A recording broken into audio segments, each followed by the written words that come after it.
Oke, baik, kita coba membuat sebuah sistem operasi server. Maksudnya kita install sebuah sistem operasi server Ubuntu di VirtualBox ya. Adapun versi server yang kita gunakan ini nanti adalah Ubuntu Server 12.04. Oke. Kemudian memorinya 1024. Standar aja kita buat, kemudian kita pilih create a virtual hard disk now, create ya. Ini adalah guide mode ya. Yang ini adalah yang biasa standar, maksudnya tampilannya gitu ya, untuk membuat virtual mesinnya. Jadi ada namanya expert mode, ada guide mode ya. Kalau expert mode banyak yang mau diisi, langsung satu form dia semua.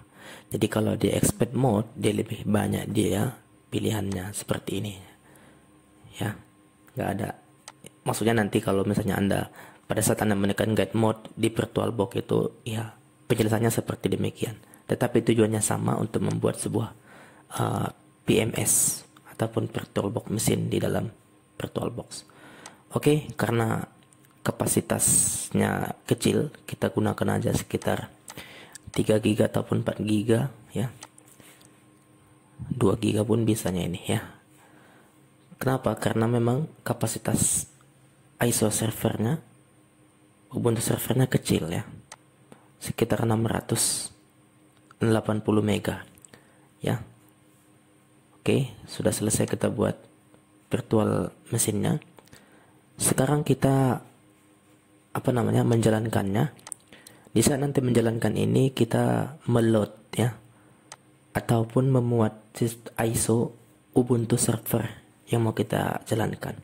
Sebelumnya di sini sudah ada, isi itu adalah Ubuntu 12.04 ya. Nah, udah saya masukkan, tetapi saya coba masukkan dulu biar Anda tahu. Biar Anda tahu nanti masukannya, yaitu add, muncul seperti itu, kita add. Kita pilih nanti yang all ISO ya. Ada pilihannya nanti supaya nanti muncul seperti ini dia. Kita pilih yang Ubuntu 12.04 versi server. Jadi sudah masuk ke listnya. Oke, kita pilih yang 670 mega saja.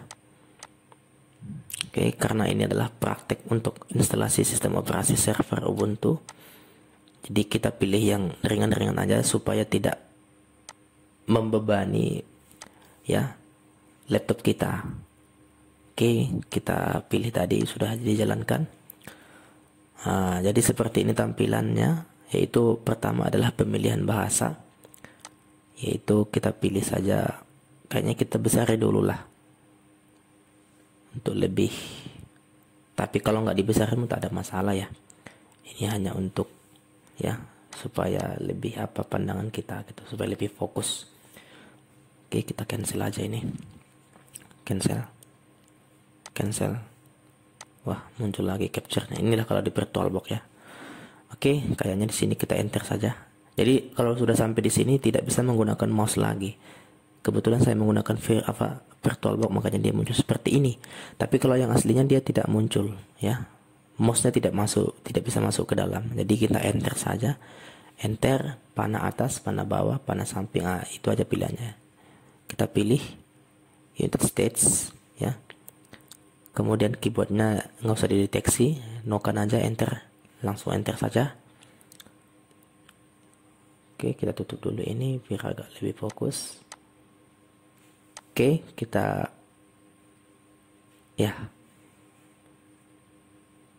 lanjutkan, enter. Di sini muncul masih standar, di enter saja sampai di sini.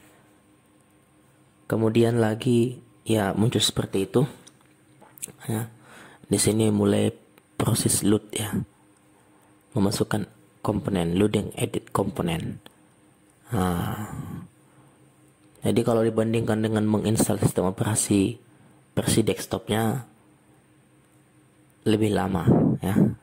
Kenapa lebih lama? Karena di komponen sistem operasi desktop itu kan dia berbasis biasanya GUI, Graphical User Interface. Kalau yang ini memang CLI, Command Line Interface. Sampai di sini kita masukkan name servernya. Tapi kalau nggak ada, continue aja nanti ya. Kalau kita lihat di situ kan, artinya kalau nggak ada, ya kita masukkan aja. If you don't want to use any name server, jika kamu tidak ingin memasukkan nama server, just leave this field blank. Nah, itu maksudnya. Mau dibesar dulu ya, biar lebih fokus. Ya. Nah, tapi kalau nanti ada misalkan name server addressnya yang mau dimasukkan, silahkan nanti dimasukkan di situ, tak ada masalah. Ya. Tapi kalau saat ini mungkin kan ini kan praktek nih. Nah, ini kita continue aja. Hostname-nya kita masukkan nama kita, ataupun nama Anda, ataupun nama sistem operasinya, boleh saya. Kalau saya masukkan nama saya. Ini name ya, nama penuh ataupun nama lengkap daripada pengguna. Ini kita buat pengguna, itu pengguna baru, ya akun, harus kita masukkan namanya. Oke. Nanti maksudnya nama ini digunakan untuk login, misalnya home-nya tadi kan Saidi. Namanya misalnya siapa? Misalnya nama saya masukkan Ramadan, gitu. Pada saat nanti kita login, masukkan nama kita Ramadan ataupun nama Anda. Jadi tadi hostname itu tadi maksudnya nama laptopnya gitu, maksudnya nama sistem operasi pada saat kita jalankan nanti. Model seperti ini masih password ya.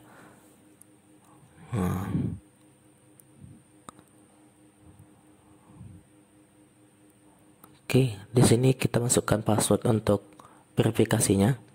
Maksudnya untuk kebenarannya, yes ya. Nggak usah lah, nggak usah di encrypt. Home directory kita maksudnya nggak usah dikunci maksudnya. Instant. Langsung aja kita enter saja sampai di sini. Jadi kalau cara menginstal yang ini, Bapak Ibu, ini masih standar ya. Artinya masih kita memiliki ya yang mudah-mudah aja. Kita pilih yang guide Instardix otomatis gitu. Pada saat kita pilihkan yang guided ini, itu nanti secara otomatis nanti membuat partisinya sendiri ya, partisi home ya, partisi swapnya. Kemudian kalau kita lihat di sini extension file ataupun swapnya itu akan inilah nanti partisi yang akan dibuat. Ini nanti akan terjadi di dalam. Yes. Jadi sebenarnya Bapak Ibu bisa kita custom sama seperti kita menginstal sistem operasi Windows. Misalnya di sini, misalnya adalah dia sebenarnya dibagi dalam folder misalnya extension 4, extension 3, swap gitu ya, home. Jadi dia secara otomatis nanti tercipta. Tapi maksudnya gini, bisa kita alokasikan misalnya home-nya berapa, root-nya berapa, kemudian memori swap-nya berapa. Gitu dia. Karena ini adalah memang kebutuhannya untuk simulasi. Jadi kita coba dulu ya menginstalnya ini. Nanti kalau misalnya kebutuhan besar, misalnya kita membutuhkan untuk memasang sistem operasi, misalnya katakanlah tempat kerja ya, ataupun di perusahaan, bisa kita custom. Artinya mungkin storage-nya besar, jadi bisa kita alokasikan dengan kebutuhan-kebutuhan yang lain. Jadi kalau ini tadi speknya adalah cuma 4 GB kita buat, maka nanti secara otomatis ya rootnya pun akan dialokasikan secara dynamic, secara otomatis. Nanti kita lihat nanti akan tercipta karena kita tadi pilih guided ya, kita pilih tadi guided edX. Itu membuktikan bahwasannya di fasilitas memasang Windows Ubuntu server ini mudah kita menginstalnya. Jadi itu dia ya, ini masih dalam proses penginstalan. Konfigur AVT. Di sini pun kalau tidak ada, kita continue aja. Jadi sebenarnya menginstalnya sangat mudah. Tetapi nanti yang rumit itu adalah ketika kita melakukan manajemennya di dalam. Misalnya dalam apa saja yang mau kita jalankan di dalam server itu gitu. Nah, apa saja nanti yang mau kita jalankan. Misalnya adalah server FTP gitu ya, ataupun misalnya server website. Nah, jadi lebih cocoknya memang ya website itu diletakkan di seperti ini ya, di bentuk servernya Linux ya, terutama di versi server. Kenapa ya? Salah satu adalah keamanannya. Nah, kita pilih sini no automatic updates, nggak usah diupdate lah.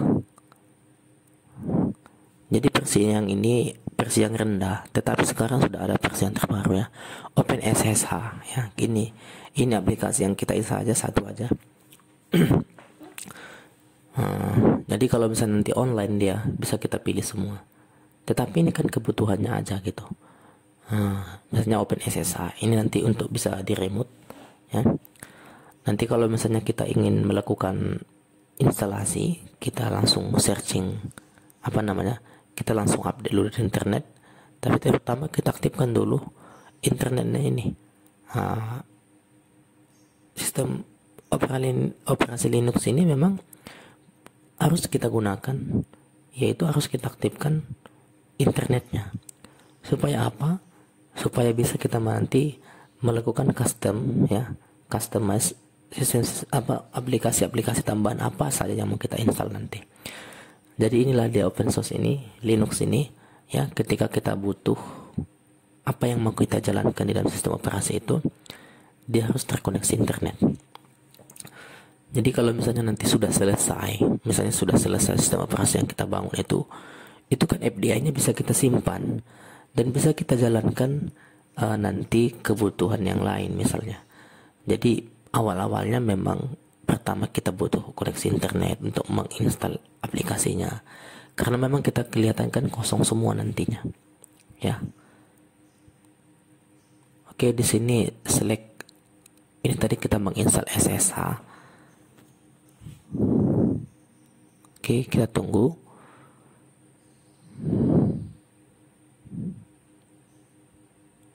Nah, ini menginstal grup bootloadernya, kita yeskan.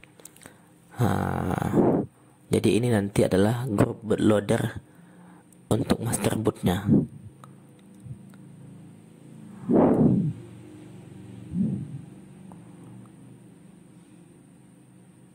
Oke, udah selesai, finish. Jadi sudah selesai melakukan instalasi sistem operasi 12 Ubuntu server 12.04 ya. Oke, sekarang restart otomatis. Jadi setiap sistem operasi setelah selesai menginstal sistem operasi ya, kebanyakan dia itu harus melakukan restart. Jadi setelah restart nanti kita coba masuk. Ini tadi yang kita masukkan. Jadi hostname-nya tadi lah Saidi ya. Berarti name-nya tadi kalau nggak salah ya root. Oh bukan ya, root kayaknya salah. Kita coba lagi Saidi. Kita masukkan passwordnya. Salah, kayaknya salah. Jadi saya masukin dulu yang salah-salah ya. Anda lihat di situ ketika kita memasukkan passwordnya nggak nampak. Itu saya ketikkan itu passwordnya itu tak nampak dia. Yang terakhir mungkin adalah Ramadan ya. Ramadan. Oh, Saidi juga. Saidi, kita coba dulu sekali lagi. Kalau masih incorrect, yang terakhir kemarin saya masukkan Ramadan, ini yang benar kayaknya. Ini passwordnya saya masukkan tuh, gak nampak kan? Ya, itulah salah satu keamanannya. Oke, jadi Bapak Ibu sudah muncul seperti ini, ya. Sudah muncul seperti ini, maka instalasi sistem operasi kita sudah berhasil, Bapak Ibu. Jadi, ya. Artinya apa? Melakukan sistem operasi server Ubuntu 12.04 ini sudah berhasil kita install. Nanti ya kita lakukan tahap-tahap selanjutnya untuk melakukan konfigurasinya. Jadi ini dia Bapak Ibu, kita berhasil masuk ke home. Itu dia ya. Oke, baik, terima kasih. Nanti kita lanjutkan di video selanjutnya. Assalamualaikum warahmatullahi wabarakatuh.